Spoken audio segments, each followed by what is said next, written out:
अनुसूचित भाषाएं किसे कहा जाता है, या भारत में कितनी अनुसूचित भाषाएं हैं, अगर पूछा जाए तो आप लोग यहाँ से बता ले जाएंगे। मैं आप लोग को बता दूं कि भारतीय संविधान में जिन 22 भाषाओं को रखा गया है, तो उन 22 भाषाओं को भारत में कितने प्रतिशत बोला जाता है, यानी कौन सी भाषा कितने प्रतिशत भारत में बोली जाती है, मैं आप लोग को यहाँ पर बताऊँगा। तो चलिए हम लोग यहाँ से समझते हैं कि अनुसूचित भाषाएँ किसे कहते हैं। तो मैंने यहाँ पर लिख दिया है कि भारतीय संविधान की 8वीं अनुसूची में 22 भाषाओं को रखा गया है, इसी कारण इन्हें अनुसूचित भाषाएं कहा जाता है। ठीक है, यानी भारतीय संविधान की 8वीं अनुसूची में 22 भाषाओं को रखा गया है, इसीलिए इन 22 भाषाओं को अनुसूचित भाषाएं कहा जाता है। अब यहाँ से देखिए आप लोग, यहाँ पर मैंने लिख दिया है कि 1950 में संविधान में 14 भाषाओं को शामिल किया गया था। स्टार्टिंग में कितनी भाषाओं को शामिल किया गया था, तो आप लोग याद रखिए 14। ठीक है, फिर 1967 में सिंधी को जोड़ा गया। किसको जोड़ा गया? सिंधी को। ठीक है, तो ये 15 भाषाएं हो गई।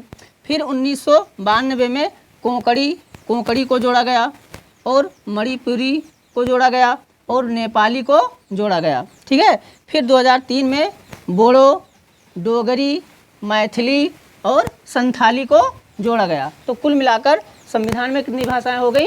22 भाषाएं हो गई। ठीक है, तो चलिए आप लोग इतना कॉपी में नोट डाउन कर लीजिए या स्क्रीनशॉट ले लीजिए। ठीक है, अब मैं आप लोगों को जिन 22 भाषाओं को संविधान में जोड़ा गया है उनके बारे में बताता हूं कि भारत में ये कितने प्रतिशत बोली जाती हैं, और वो 22 भाषाएं कौन कौन सी हैं।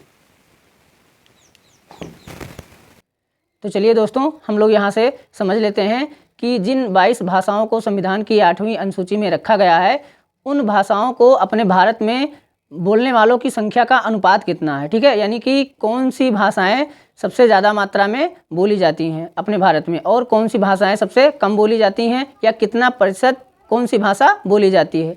यहाँ पर मैंने लिख दिया है कि फर्स्ट जो है असमिया जो भाषा है वो 1.26% बोली जाती है। इधर प्रतिशत है, मैंने यहाँ पर सभी में प्रतिशत नहीं लिखा है, आप लोग प्रतिशत लिख लीजिएगा। यहाँ पर देखिए जो बांग्ला भाषा है यह अपने भारत में 8.03% बोली जाती है, और जो बोडो है वो 0.12% बोली जाती है, और जो डोगरी है वो 0.21% बोली जाती है। और यहाँ पर लिखा है गुजराती जो भाषा है वो 4.58% बोली जाती है। और अपने भारत में हिंदी कितने प्रतिशत बोली जाती है, तो याद रखिएगा 43.61% बोली जाती है। ये इंपॉर्टेंट है। ठीक है, हिंदी जो है वो इंपॉर्टेंट है, अंडरलाइन कर लीजिए।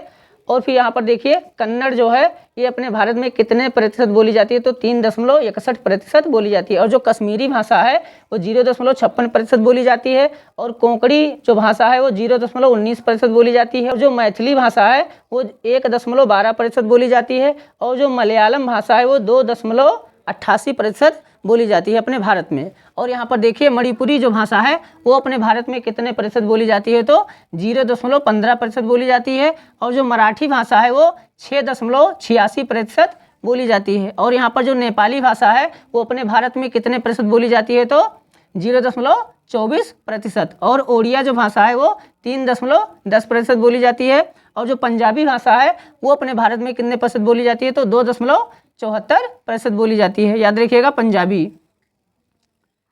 कुछ इंपॉर्टेंट हो जाते हैं जो पेपर में पूछे जाने वाले होते हैं। जैसे यहाँ पर लिखा है संस्कृत भाषा जो है वो कितने प्रतिशत बोली जाती है, तो नगड़ यानी कि ना के बराबर बोली जाती है।